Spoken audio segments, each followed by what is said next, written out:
Okay, so tonight the diagram, this part of the diagram is called Stepping Above Limitation. And we will begin. So again, the diagram that's been reworked. And just a quick review. So we started the first talk with a sitting meditation. The basis of the sitting meditation was trying to get to that feeling of unity, feeling that we could be expansive or expand ourselves in space and time.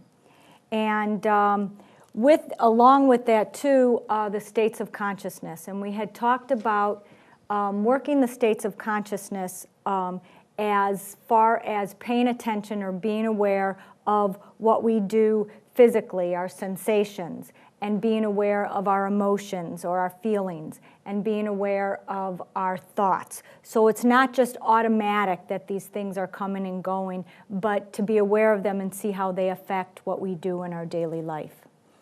The first acquisition and the first deprivation talked about this substratum of memory that carries that memory of unity with it. And also that once we can access that, or clear away the stuff that's keeping us from accessing who we truly are, then that's where courage comes from. And that courage is a higher order virtue. And then the deprivation part is, and this is my new mantra that I say more than once a day now, is a constant refusal to think the reality of. Whatever's going on, whatever I'm not liking, I'm constantly trying to refuse to think the reality of. And this one was that basically we are not the body and the mind, we are much more than that. And then the second acquisition and the second deprivation talked about the state of mind of equanimity.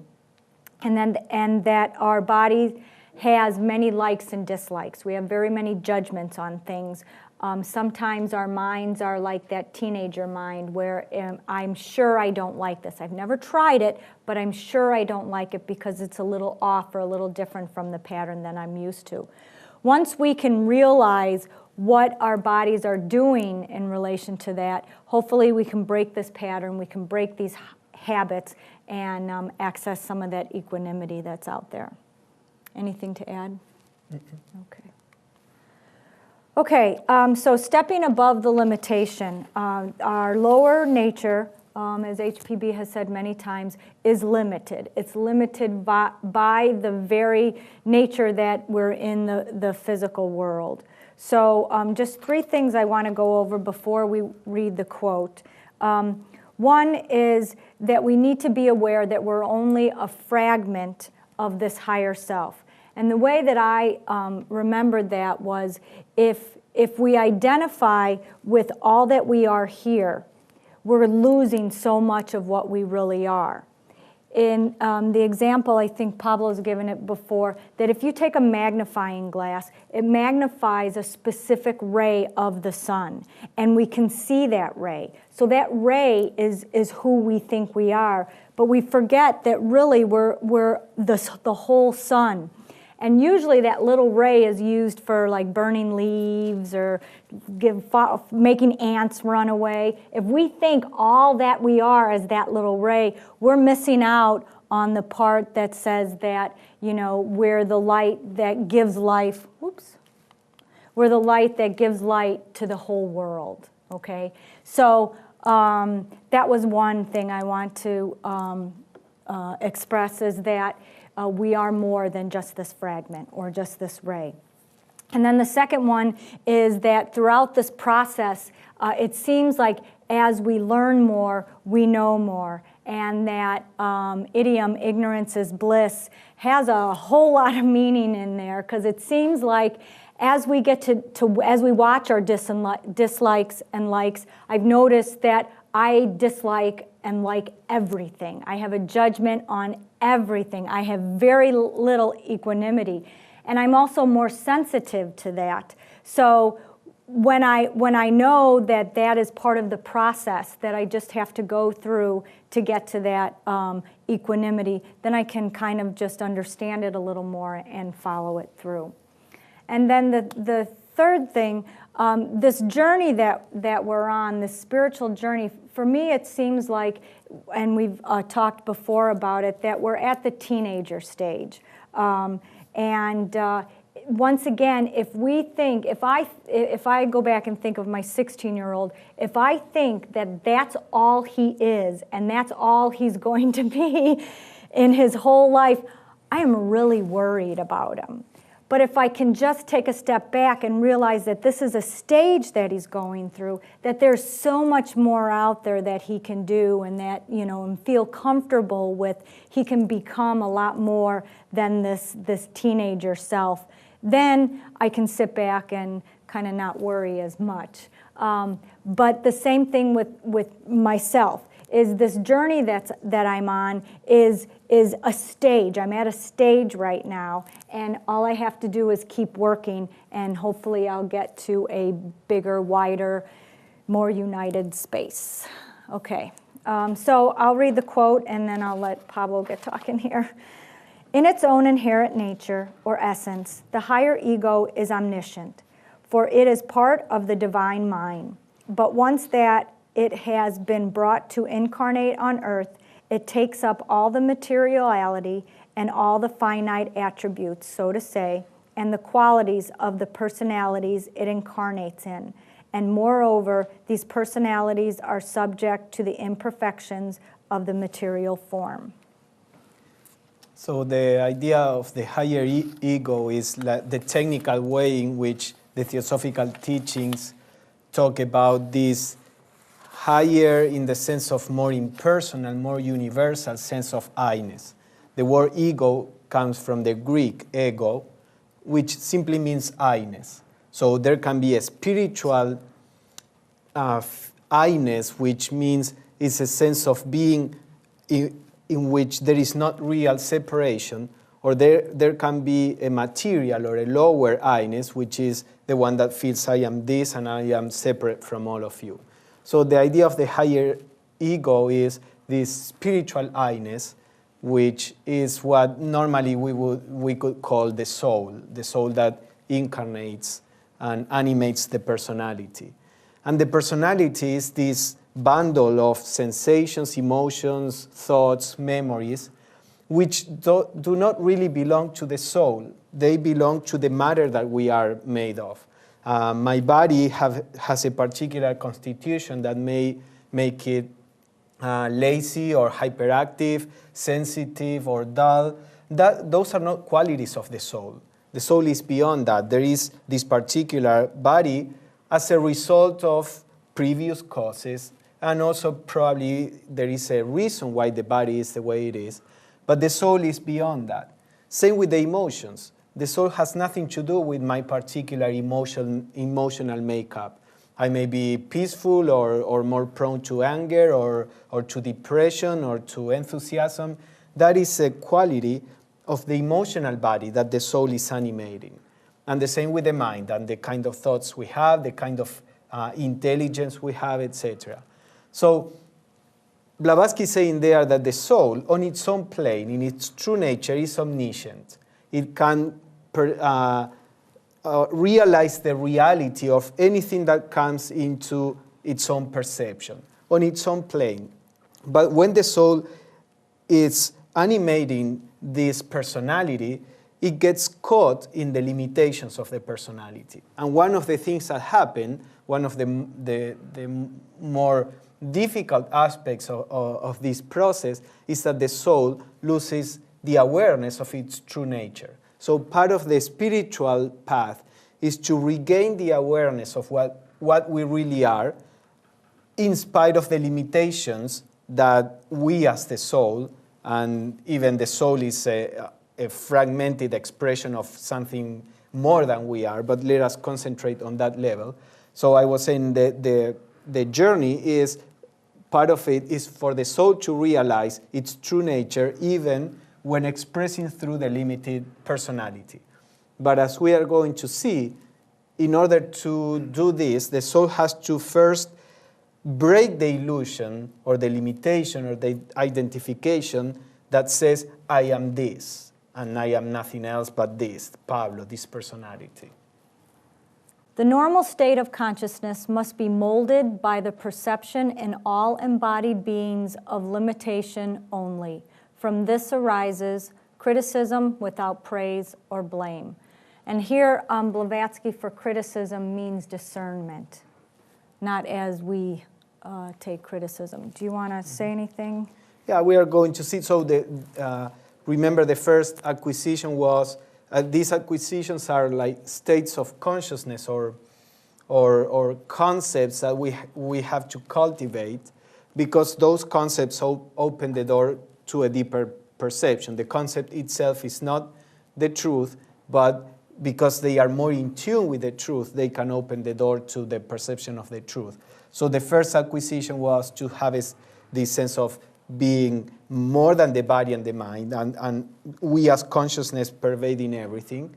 So the second acquisition was to see that there is no a distinction between foe and friend, that we are not limited to the physical body. And then the third acquisition has to do with realizing that everything that we see around is not the real self of people. What we see around is a limitation of the real self. As much as our physical body, our personality, emotional and mental too, is a limitation of the real. So when we relate to each other, if we can keep that perception that the person, we are relating to a shadow of the real person, we can relate to people in a very different way.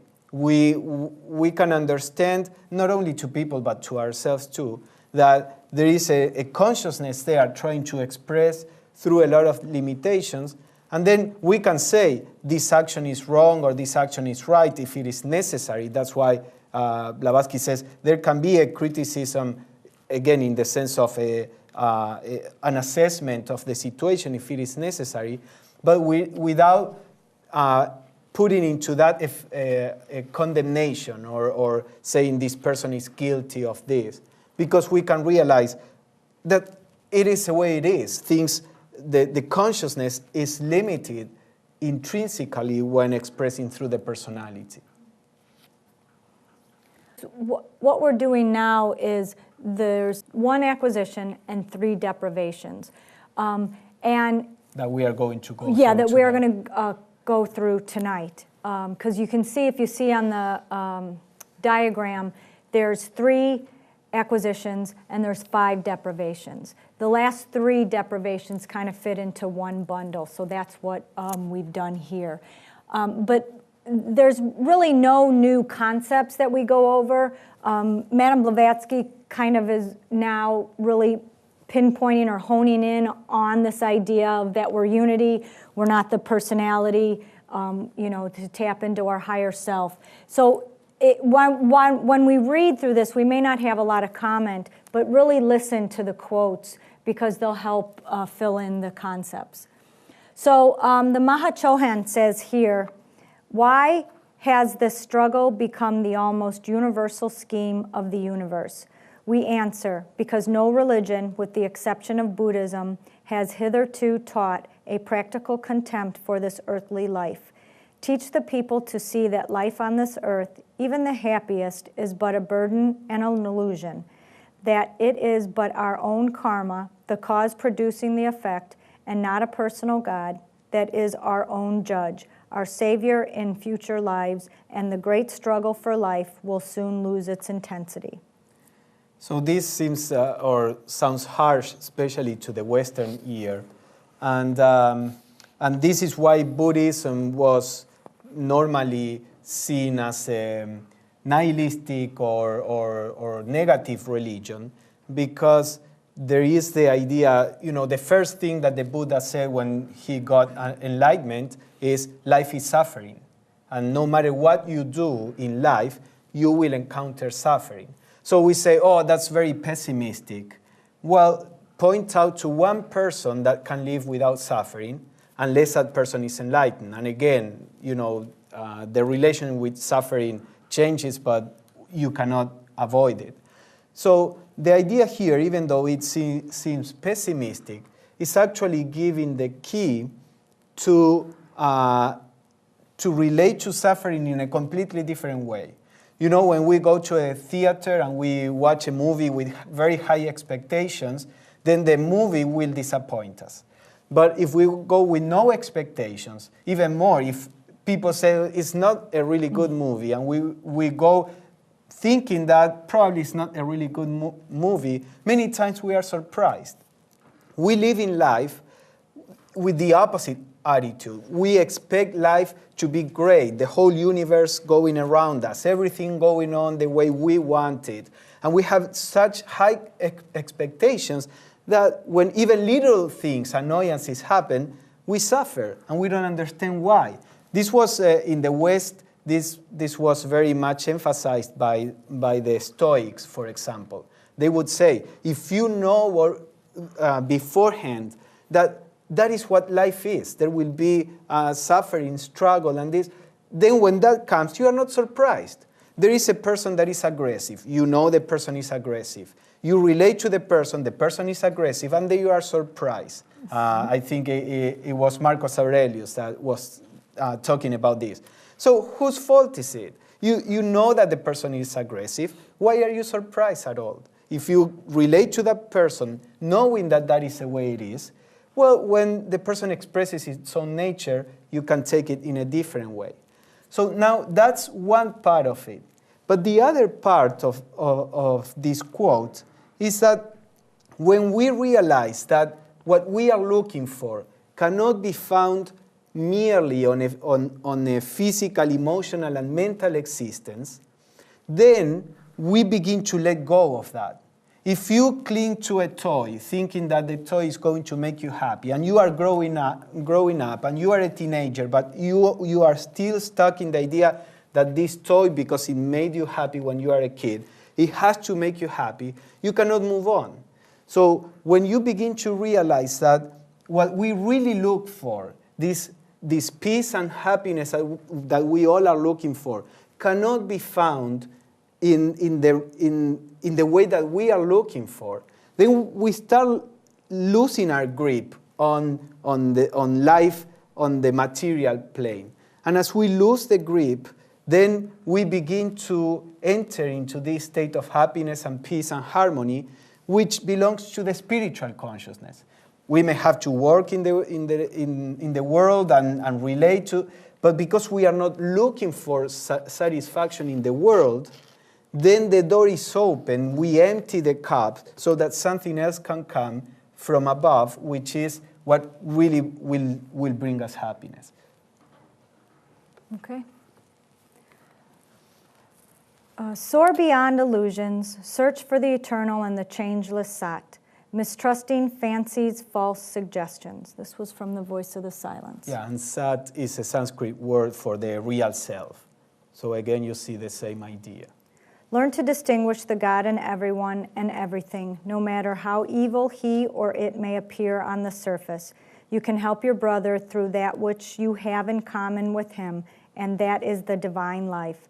Learn how to arouse that in him. Learn how to appeal to that in him. So shall you save your brother from wrong.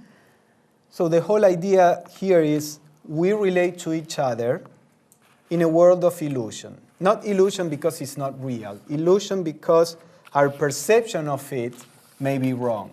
For example, if you relate to you don't know a person, and somebody tells you that this person is terrible, and tells you all these stories, and you relate to that person with that idea in your mind, you will relate to that person with fear, with caution, you will close up, because you have a wrong idea of what the person is. The person may be completely different. So you are living in an illusion, or you are relating to an illusory person, even if the person is there. So the same with life.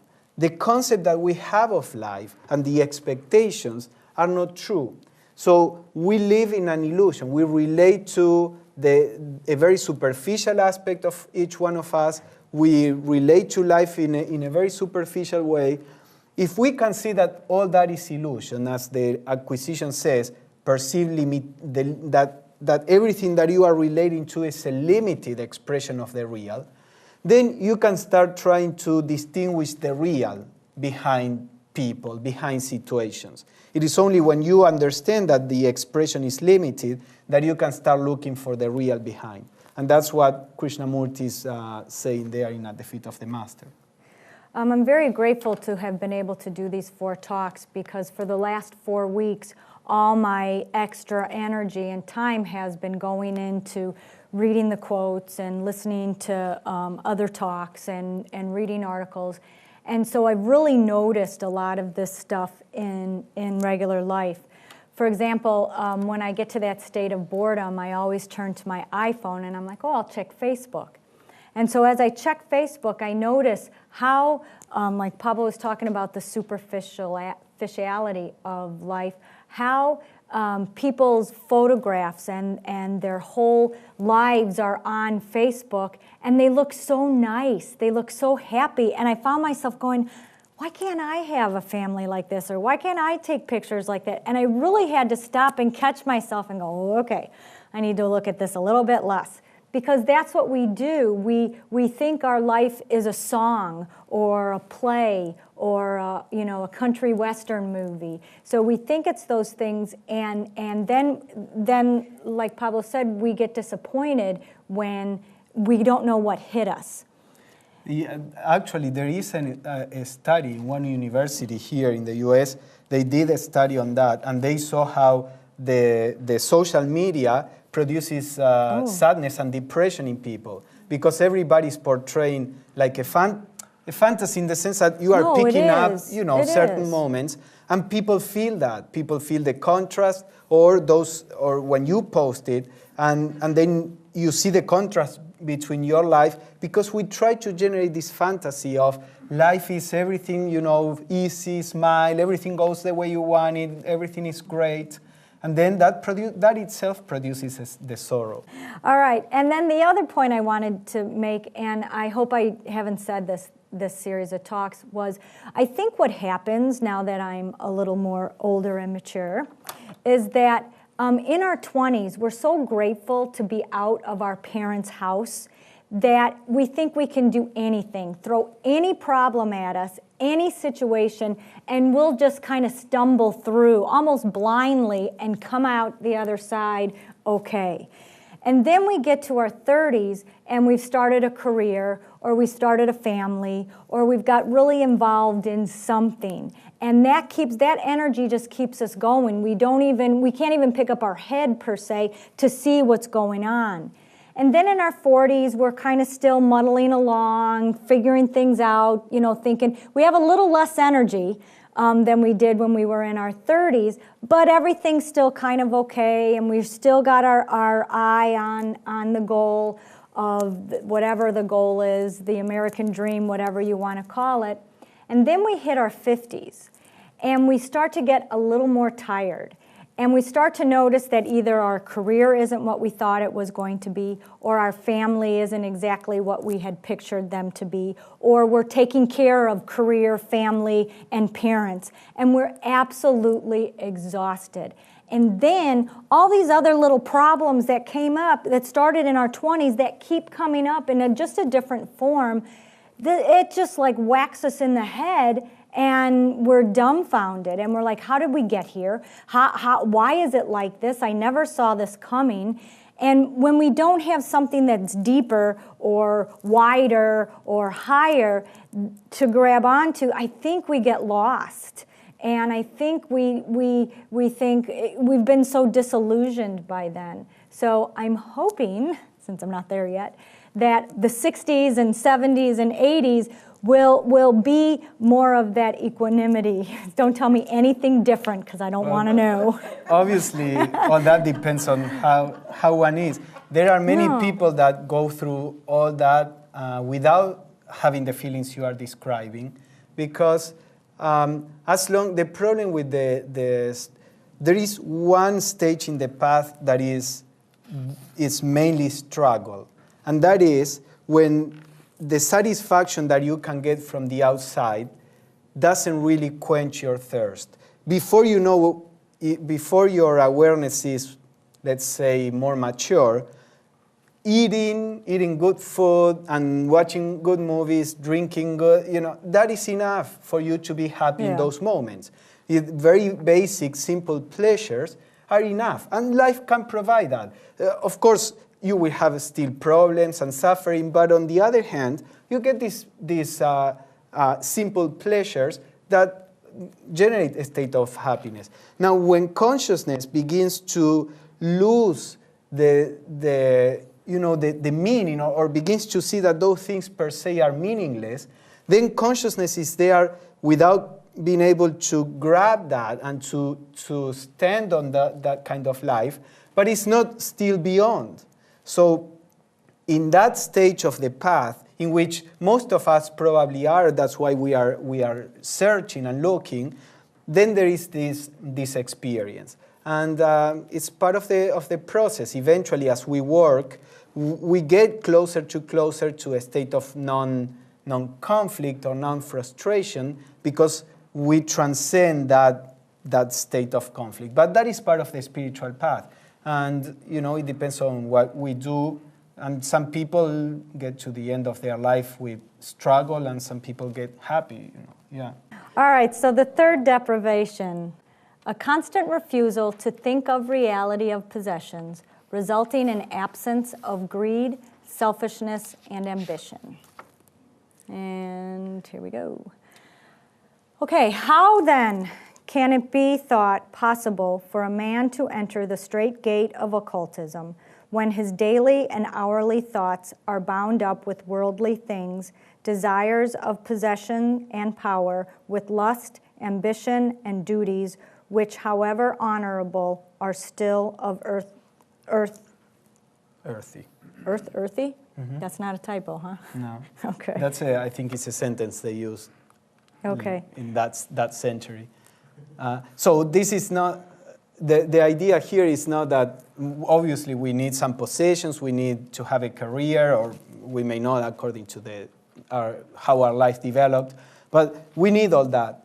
But if we are searching for happiness in having all this, then obviously we are not looking into spirituality.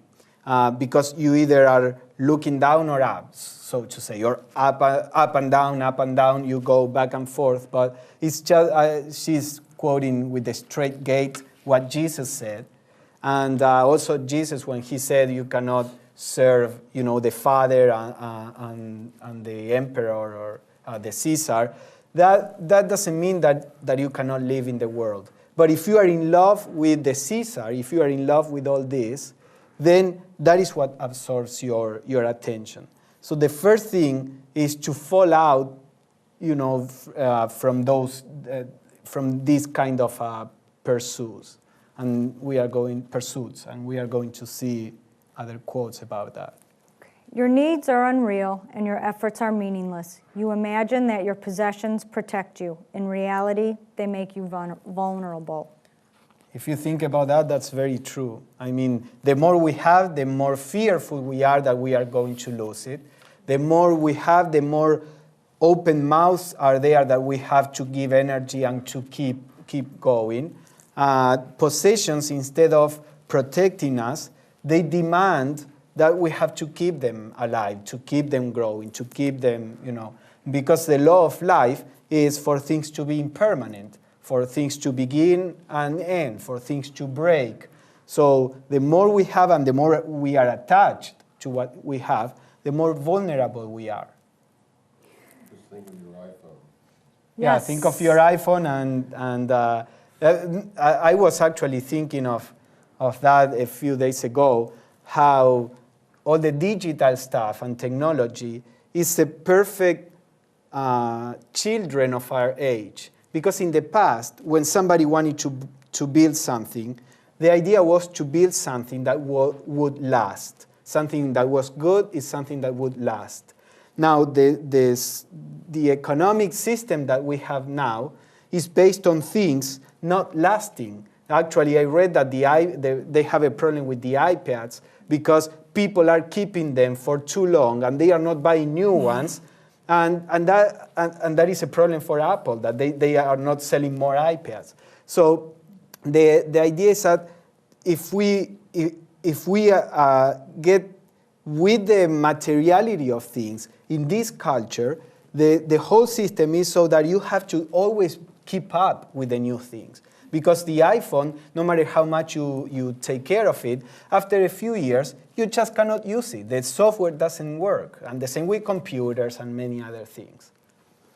And then remember, on the physical plane, if I have some, you have less. And on the spiritual plane, if we have some, then we all have more. So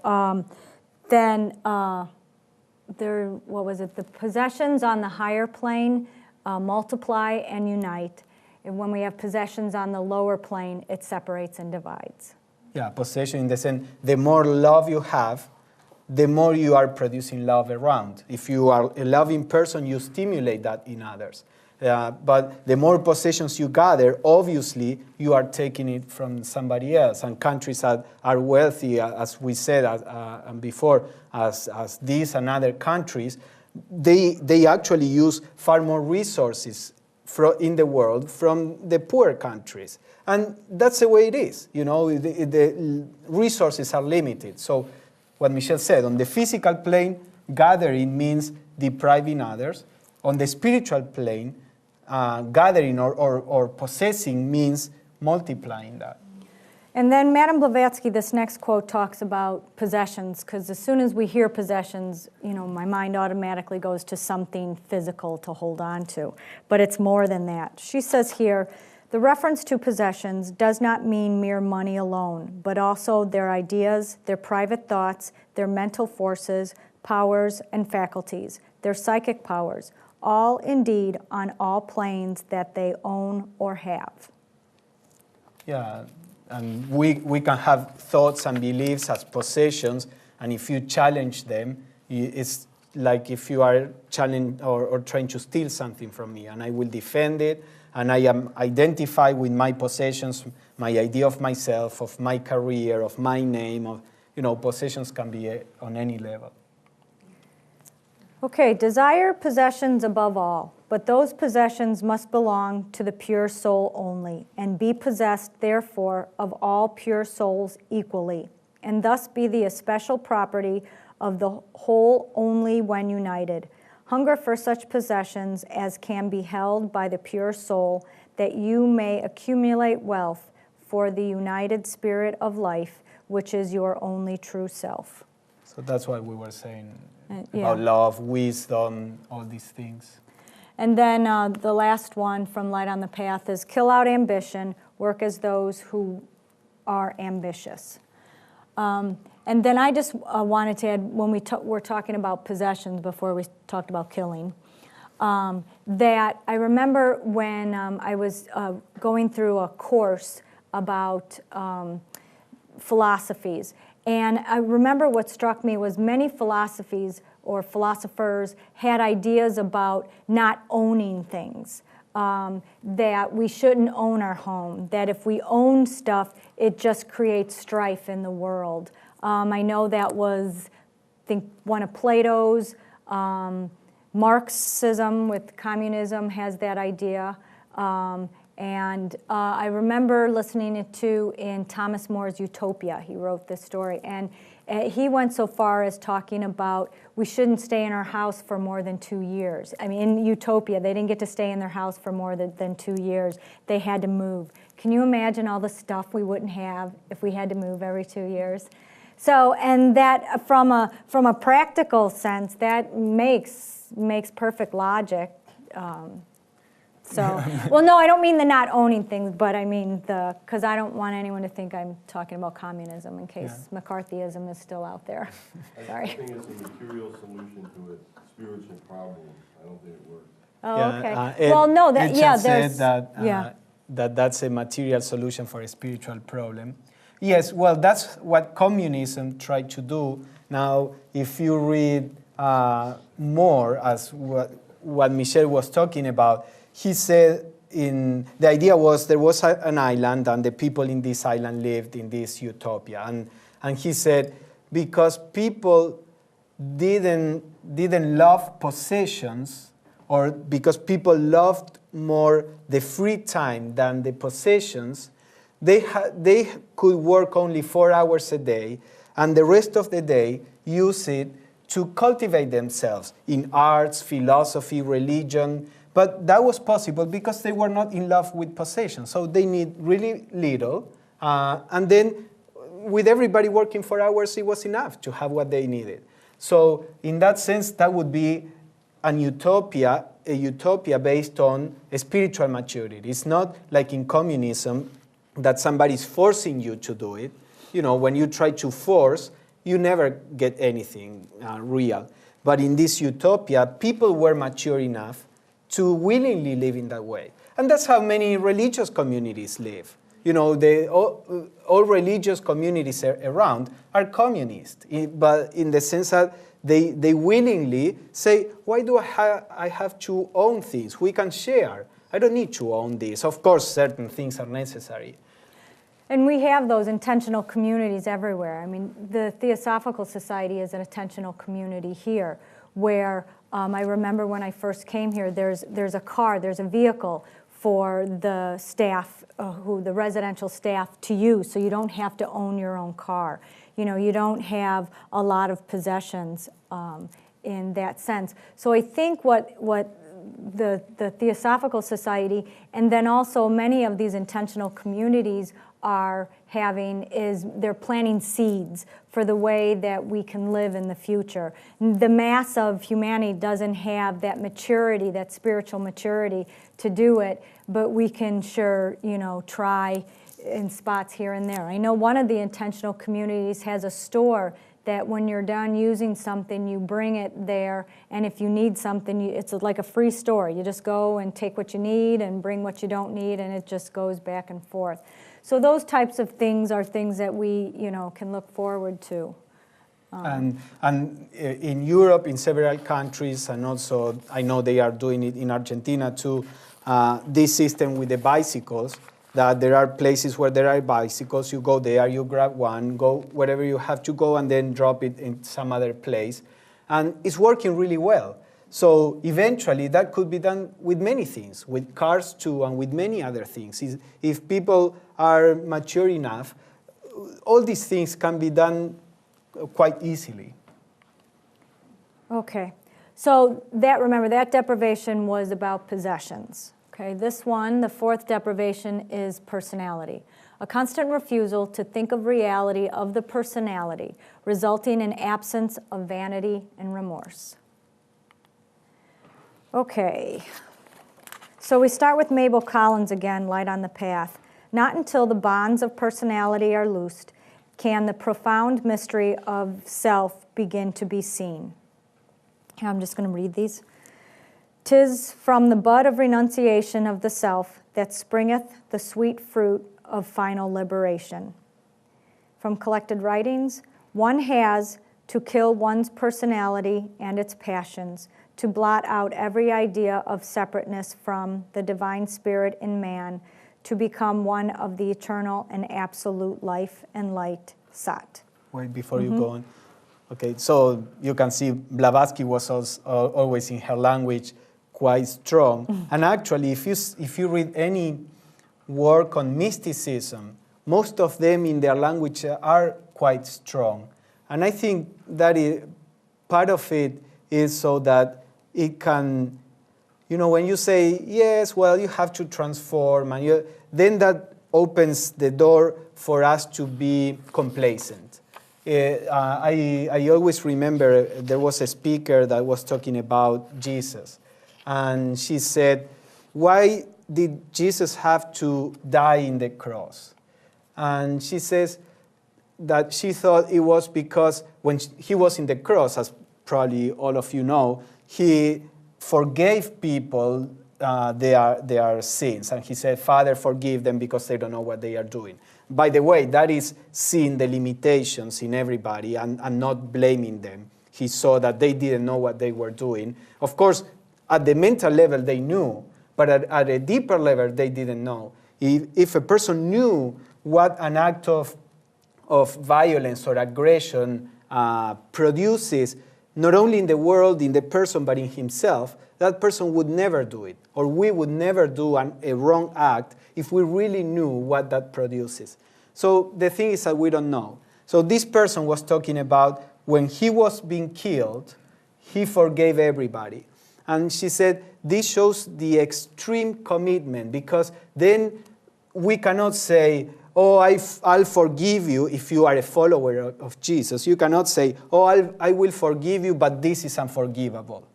If you truly follow or try to follow Jesus' example, even being killed is forgivable from that point of view. So I think the idea is, with this strong language, the idea is to have, this uncompromising ideal.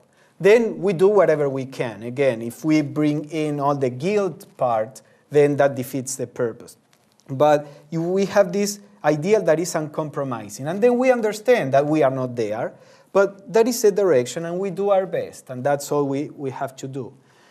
Now, before we go to the next quote, I wanted to say that the idea here is that as long as we are in love with my idea that I'm Pablo, that I'm these thoughts, these emotions, and this body, then I cannot discover anything deeper, because I am protecting this. That's what we are always doing. If you observe during your day, even how in your mind plays are being played of defending ourselves, justifying ourselves, or being the hero in this situation, or winning the lower self is constantly trying to preserve itself.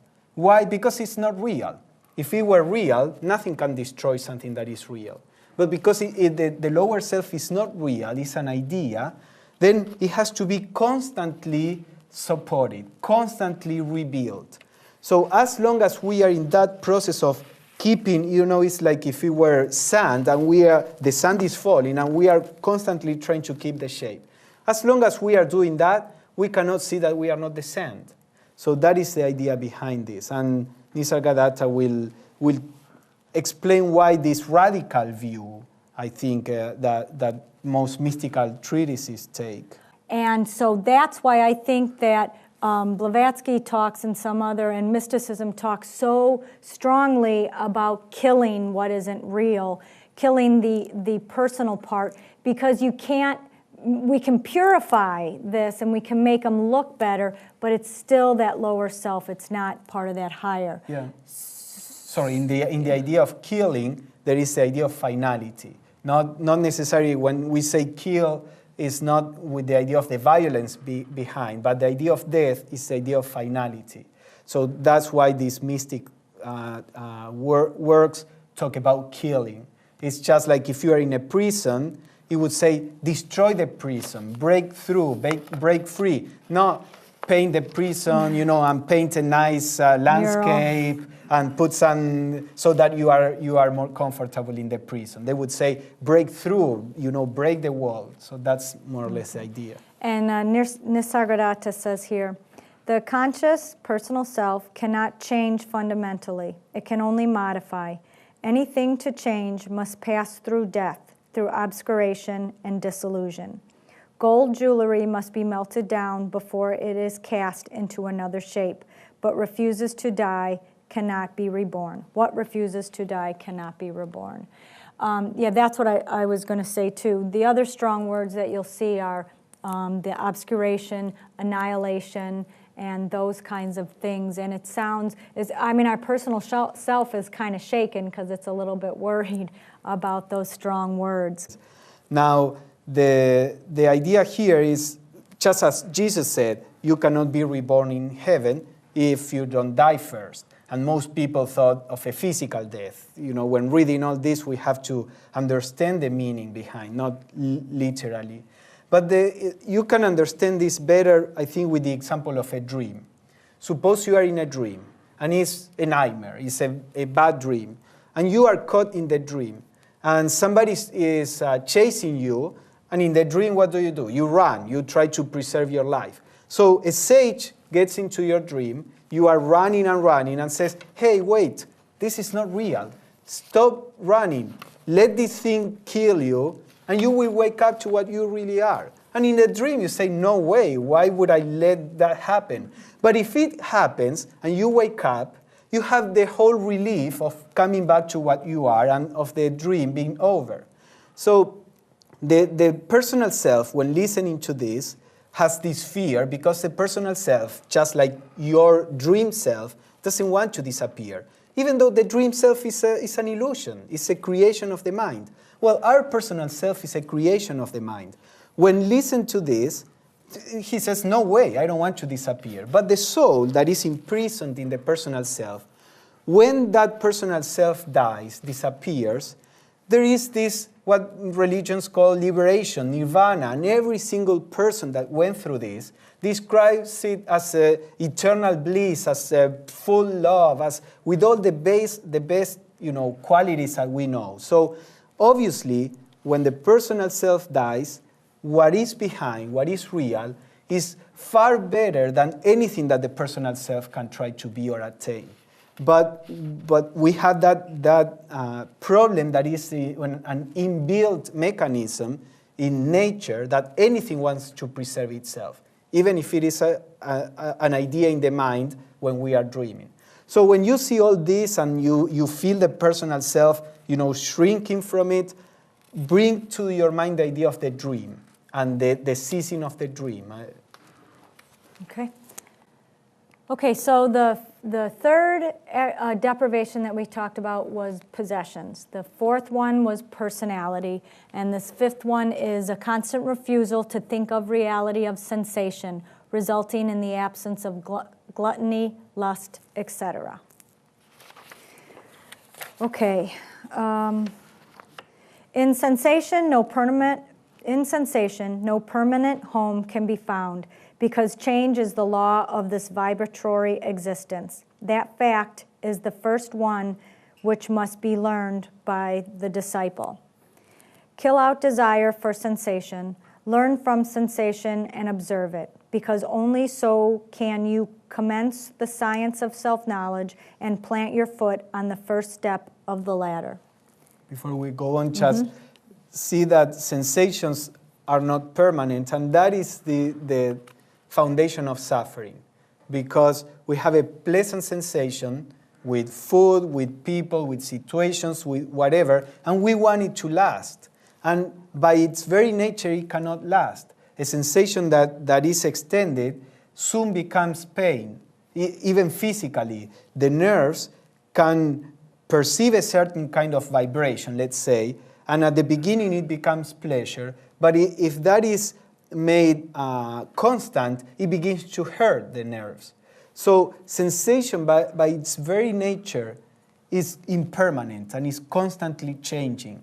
So if we have this desire for sensations, we are in this roller coaster that will never produce a sense of poise and peace and harmony. So this is why we have to kill the desire for them, not kill sensation. Sensations will always come and go.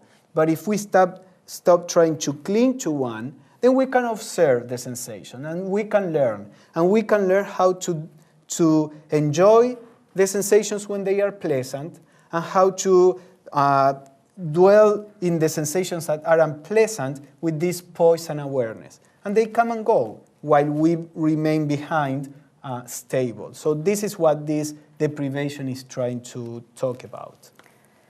Sensations as such, however strong, do not cause suffering. It is the mind bewildered by wrong ideas, addicted to thinking, I am this, I am that fears loss and craves gain and suffers when frustrated. Yeah, that again, if you experiment a little with this, if there is some sensation, the idea of this is hurting me produces most of the suffering.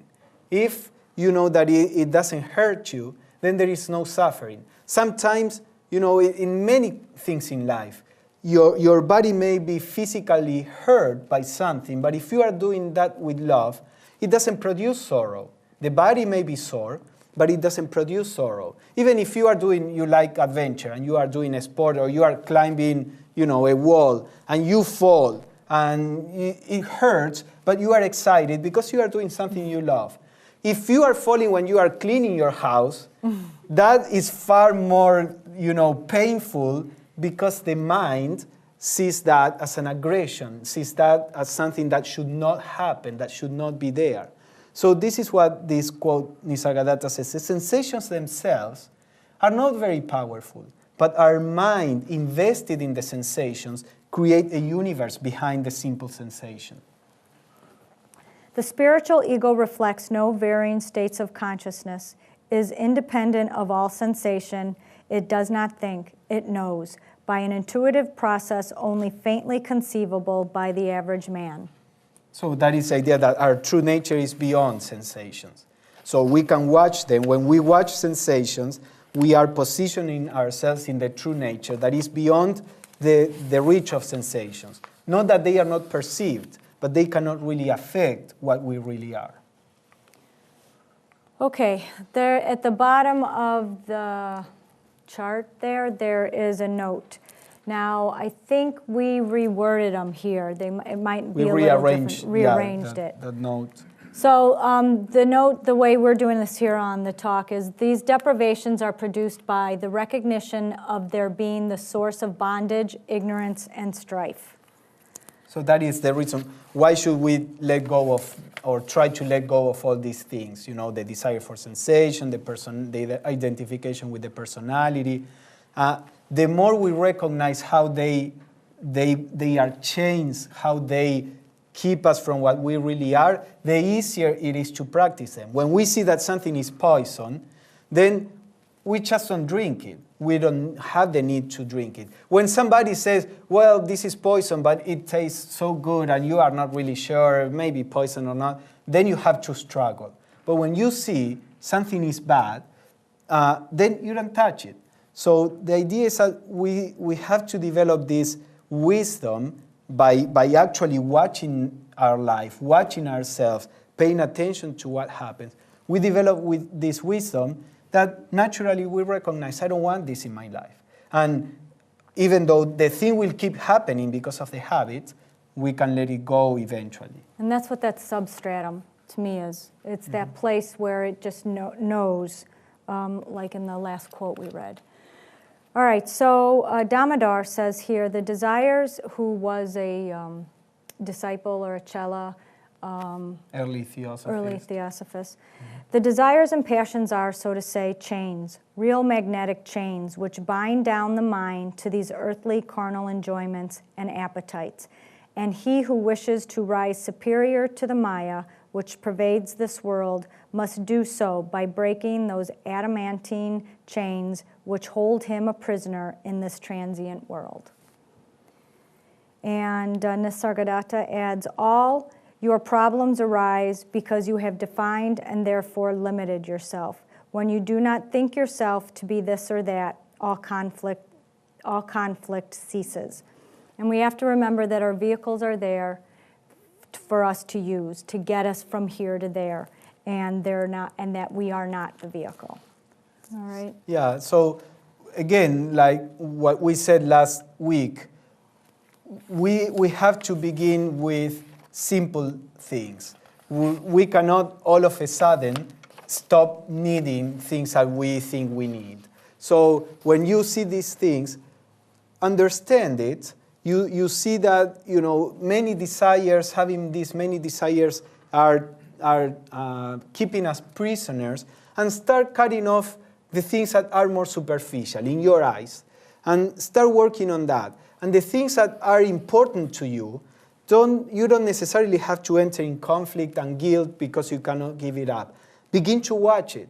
Begin to watch it and see the effect in the present, the sensation that produces, the feeling of security or whatever it is, and then see what that feeling produces in the future, in the past. Begin to study it. And then as you see that something may not really be good for you, that natural understanding produces the detachment. You don't have to be violent with yourself trying to rip you apart from something. understanding, as Jesus said, the truth will set you free. So when you see the truth in something, if that something is not healthy or real, that very perceiving it will lose the grip that we have on these things. Okay, the second part of the deprivation says that these are produced by the perpetual imagination of I am without, possessions, etc., without self-delusion. There is no risk of self-delusion if the personality is deliberately forgotten. So this is an exercise, the idea, always keep in mind that your real nature is this pure awareness without a body. You are using a body, but when the body is gone, you are still there. So your awareness is without the emotions. You are using the emotions, but in the afterlife process, when the emotions are taken away from the soul, you as a soul are still there. And the same with the thoughts until you get to your real nature. So there is this exercise that you can say you are without sensations, you are without the possessions, to generate this idea that you exist without needing anything in particular from the outside. And that doesn't make you self-centered. On the contrary, when you are not needy, you can be loving. If you think that you need things from the outside, you will have impositions on life. And then she says, without self-delusion, because you can say, oh, I don't need anything, I'm God, I'm the Buddha, and then you are fooling yourself because in your daily life you are attached to everything. So if you are doing this spiritually and not just as a way to make for self-aggrandizement, then there is no risk that you will fool yourself. Okay, I think Ed wants to. Oh. Yeah, just a comment.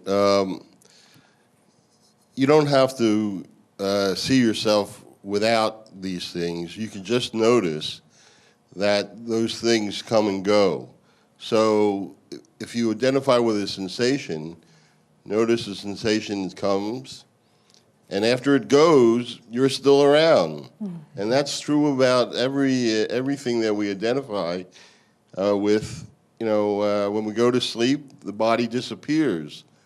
We're still around. When we have an emotion that overcomes us, it comes and goes, and we're still around. So that which, goes through all these experiences are not any of those experiences. Mm-hmm. Okay, yeah.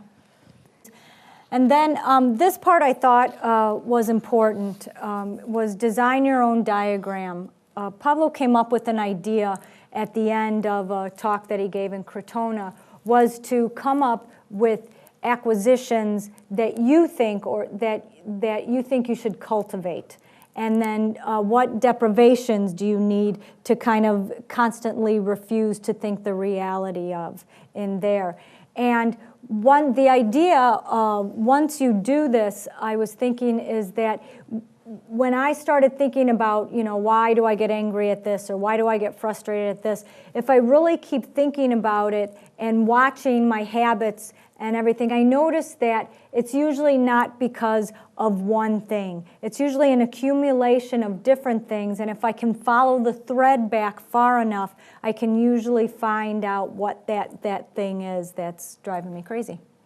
So, design your own diagram is from this general note here, that all the possessions and virtues, all the passions and virtues interblend with each other. Therefore, the diagram gives only general hints. So that's what is Blavatsky saying, this diagram is not a revelation from the divine that you cannot modify. This is an example. All these things we are one unit, and we are looking at different aspects in order to be able to work on ourselves. But then you can redesign the diagram, as Michele said, according to the qualities of your own personality in particular. And these two quotes I really liked, so we did some searching, or Pablo did some searching so I could find them. So they're both, first one's from the Key to Theosophy. Earnest aspirants have to bring their divine self to guide their every thought and action, every day and at every moment of their lives. The one self has to forget itself for the many selves. What every man needs first is to find himself and then to take an honest inventory of his subjective possessions, and bad or bankrupt as it may be, it is not beyond redemption if we set about it in earnest. So she's quoting somebody that said that. So the idea with the diagram is to examine ourselves and see, usually you can start with the weaknesses. What things you feel that are in the way to expressing your real self, your real nature, and that poise and joy. So you make an inventory, if you want, of the things that are in the way, and then you will begin to work on that, as we are going to show. Carry on a minute examination of one's lower self and its walk in life, or that which is called, in our phraseology, the Cella's daily life ledger. So when you do this examination, you have to do it from the point of view that you are the pure consciousness. If we look at ourselves from the point of view that I'm the personality, then there is a feeling of guilt or inadequacy or I'm not able to. But we have to remember that the personality is a vehicle of expression of the soul. So the same way that if you have a horse that you use and you love that horse, you need to know the idiosyncrasies of the horse. You need to know how strong it is, how much it can take you. And you don't do it with a sense of punishment or condemnation. You just need to know how the horse is. So the same with the personality. You look at your personality and you say, this personality that I'm using to express myself has these qualities. Well, let us work on this. So if you do it from a higher perspective, you can do it objectively without these feelings of, whatever negative feeling. Yeah, and that's it. Okay, so let us explain a little how you can do it. The idea is that suppose that fear is a problem. You say, fear is a problem in me. So try to see, you have seen that the acquisitions and deprivations are like the opposites. So you work on trying to cultivate something that will counteract the fear and trying to realize that the cause of fear is an illusion.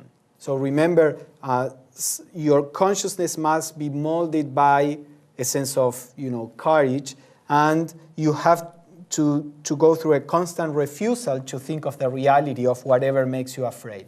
So there is a process of examination and see if you can understand why you are afraid. The more you can go to the root, the more effective the exercise will be. But wherever you get, it will be useful. So you see that you are afraid, maybe because you are afraid of death, and you are afraid of just disappearing. Mm-hmm. So your acquisition would be to try to cultivate in your awareness the idea that you are beyond the body, that you are more than the body. So that would be the acquisition. And then the opposite, the deprivation, is every time that the thought of being limited to the body comes, you refuse to believe that is real. And then along with this, you can meditate and study why we are more than the body. So you study this subject. And every morning in the meditation, you can think for 10 minutes about what you study and try to perceive and understand deeply how you are more than the body. And then during your daily life, you try to keep this in mind. And every time that you have the fear, you realize it and you refuse to believe, that this thing can really affect you. So in that way, you can choose any number of qualities and try to see what would be the right attitude that would help you get out of that negativity, and then refuse to believe of the reality of that negativity. So if we had more time, we could do it here, but I think the idea is more or less clear. Start doing it. You don't need to write 3 acquisitions. Do it with 1, and practice it for a month. And then you will get the hang of it.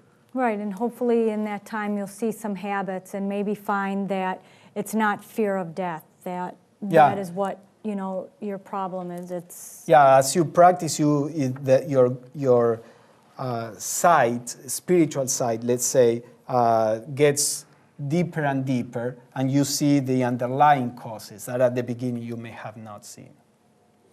okay. So we hope that we know that there is a lot of information here. The idea why we webcast and record all this is that if you feel that this is a practice that can help you and inspire you, go back. You can watch the recordings online, and we are providing also the PowerPoints on my website. So go back and work on these things little by little, and we hope that this can help in your spiritual practice. So thank you everybody for being with us. Before that, we can go to question and answers and comments as usual. While we were killing the personality and giving away our possessions and things like that, how do you avoid the leap to, suicide that seems to solve all these problems? By studying and seeing that suicide, because we are not the body, then you kill the body and you find yourself still alive, now without a body, and then you are not really dead, because the idea is that there is an energy that keeps the soul attached to a body for an X amount of years. If we kill the body before that energy is exhausted, the soul is still stuck to the material realms, but now you don't have a body, and now you still have the desires that you had before, but then you cannot satisfy them. So it's really hard. It's like saying, if you are trying to quit smoking, you know that if suddenly you cannot smoke, you suffer. So imagine that all of a sudden you cannot satisfy any desire because you don't have a body anymore. So that is a kind of a harsh state of being. So it is true what you say, the idea of, and there have been philosophers that understanding partially all this, they say, well, it's not worth having a life with a body. And some of them have killed themselves. But then this is why study and a deeper understanding is necessary. And then you will see that far from, liberating yourself from the bonds of the body, you get yourself in more trouble, which eventually you get out of it. Like everything in life, we get into troubles and eventually we get out of it. But then, it's not an eternal damnation, but then it produces much more suffering. So understanding... your troubles kind of follow you over anyway. They don't really go away because you committed suicide. Yeah. Right. Anything else? Many of these teachings were secret for a long time because they all can lead to a wrong attitude. Especially when these are given to people that are not mature enough to understand it in the right way. If they are earnest, but they don't understand it, they can do wrong things, like killing themselves, or okay, I have to abandon my family, and they abandon the family, and maybe, wife or children, and they are starving. And that is not what renunciation means, for example. That is not what... So the spiritual teachings, as any piece of knowledge, is dangerous if we apply it in the wrong way. So it's important. That's why in the Theosophical Society we always place emphasis on understanding and knowing, not because of an intellectual, pursuit, but because we need to understand these things so that we can practice in the right way. So we had talked about our attitude towards the things that are pleasant or things that are unpleasant, and if we have a kind of an equanimity towards something that is unpleasant, it has less of an effect on us. So how does that affect us if we are here as the result of karma. We've got some effect that comes from some cause, and we're supposed to carry a certain amount of burden or a certain amount of weight or endure a certain amount of suffering, and now all of a sudden we change our attitude and we kind of sidestep it. That is what karma wants. The reason, if we personify karma, but the reason why struggles come to us is so that we can let go of our wrong attachments. So if we do it right away, then we exhausted the karma. If we keep clinging to the same, then we keep generating the same karma until we let go. So I always remember Annie Besant said, there are two ways to grow, by wisdom or by suffering. By wisdom, if we can have this attitude, and as soon as karma is producing some suffering, we can perceive the cause of what the cause is behind, and we can change our attitude, then you exhaust the karma very fast through wisdom. If we don't have enough wisdom, then you do it through suffering. You get the hit until you realize it. So that is the purpose. The purpose is never just to suffer. It's not the punishment in that sense. Oh, you killed 10 people, you will have to be killed 10 times. Karma doesn't work in that way. The purpose behind is a realization. And as fast as you can realize something, even if there may be some physical karma left over, it doesn't really affect your consciousness. Do you want to add anything? No, I was going to say, you said that we suffer less. I don't know that you suffer less. I would say you suffer maybe shorter, but to me, if karma is in the sense to get hit in the head with a baseball bat, that's going to hurt, regardless of what my realization is. But if I can realize that the reasons behind it, then I'm not holding on to that pain and that suffering, and therefore it's not growing a life of its own. So that's how I would look at that. Obviously, karma and suffering and learning is very complex, and it requires a whole series just to understand a tip of it. Mm-hmm. But many times it is said there is some karma where what happens physically, there is no way that you can change it. You can change your attitude, and then that will exhaust the karma there. And that's what Michele is saying. Some things will happen, but when you can change the attitude, that is the end of it. What happens many times is that, for example, somebody is aggressive with you because of a cause that you generated. So if you keep responding with aggression, you are perpetuating the cause. You cannot help this person being aggressive with you, but you can cut the chain of causation if you can understand it and change your attitude. If you don't, then you are generating the same experience until you learn and you can let go. So there are some things that will happen and they will hurt, but with the right realization, you are stepping aside and won't happen in the future. So and there are some other things. Turn the other things. cheek then, so to speak. So turn the other cheek, so to speak. Yeah, well, each situation is different. Sometimes there are things that have to be stopped, but without a feeling of anger behind or revenge or, life is difficult. We cannot put fast rules, In some cases, yes, you have to bow your head and go through it. In some other cases, there may be within your power to stop something, but without the wrong feelings. If you do it, right.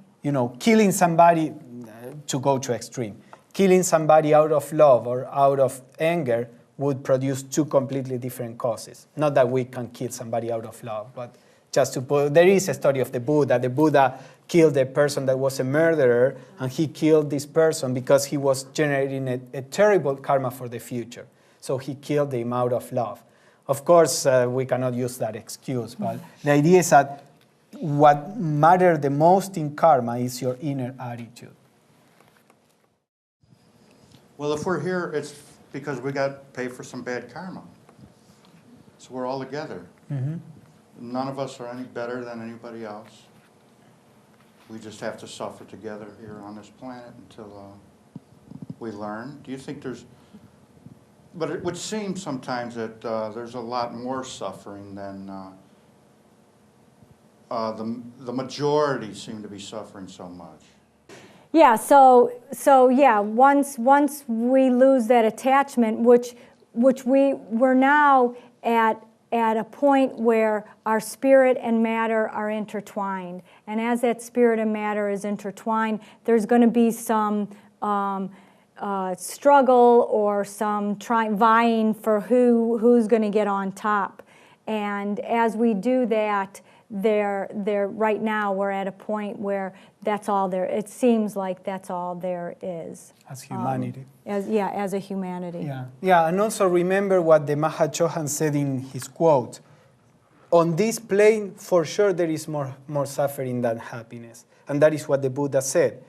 Life, the embodied life, is essentially suffering. There is pleasure, there is happiness, but if you compare the physical life with all the dimensions of existence of the soul, this is the worst state of existence for the soul. As soon as the soul lets go of the body, when somebody dies by natural causes, not that they kill themselves, most of the suffering is left behind. And all this idea of heaven in all religions is because the life on the spiritual planes without the body is a life of harmony and happiness. And in the Theosophical view, we spend, say, 100 years on the physical plane, and then if the person is spiritual, can spend 1,000 years on what we could call heaven, in this state of happiness and harmony before a new incarnation. So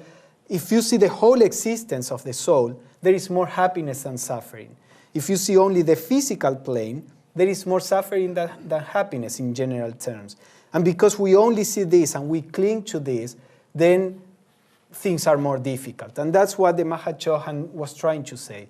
When we teach people or teach ourselves to see life in a wider perspective and to see that the physical life, even the happiest of them all, is a burden for the soul when compared to what the soul really experiences on the inner planes, then when you see that, you stop being so attached to the physical life.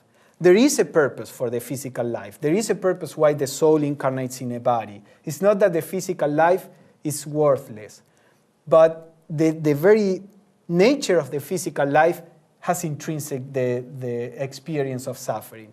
If you want to climb a mountain, the climbing itself will produce suffering and exhaustion, and it's the nature of it. But it's necessary for you to enjoy eventually the view from the top of the mountain. So our experience in the physical plane is necessary for us to gain this full realization of our divine nature. But the part where we are incarnated in a body, that's the part where we are working hard, where we are exerting ourselves, where we are suffering. And then there is far more rest in our true nature after death than what there is in physical life. And eventually the two are united. That's the Buddhist idea. Nirvana and samsara are one.